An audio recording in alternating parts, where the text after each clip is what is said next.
El último viaje con nossa subicaya para indexering dapat na 2008, anto nossa haya o tempo é 5 florin de indexering.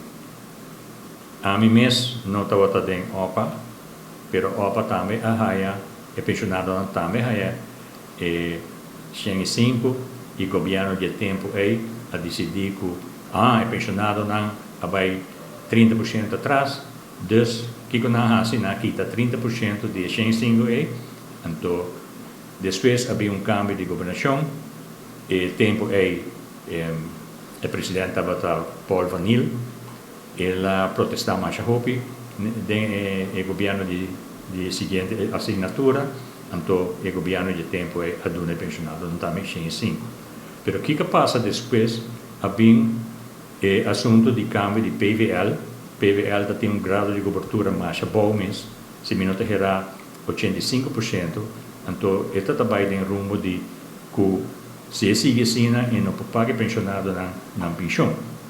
Então, bem hora tur a reunião para cambiar o arreglo de PVL para NPR 2018.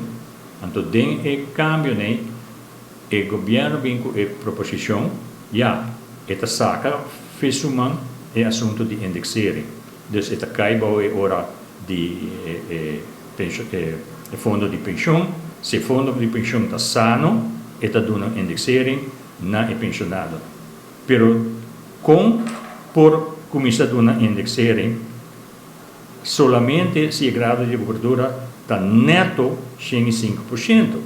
O PVL tem grado de cobertura de mais ou menos 85%, vai cambiar, logicamente, o grado de cobertura onde sube, somar, o governo mesderá em hinca hopisengadem, e pouco a pouco nós temos fundo de, ou arreglo de pensão que a começa a sanear. Pero, não está suficiente.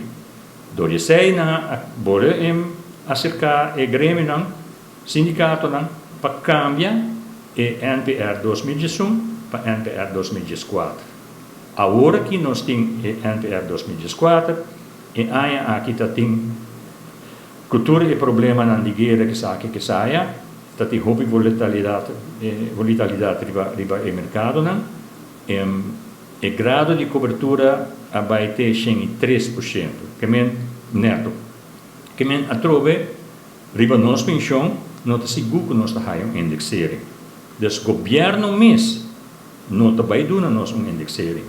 E PC pensionado tem único coisa que não quer para manter naquele bedrag e ele completo maneira de prescrever dentro do protocolo.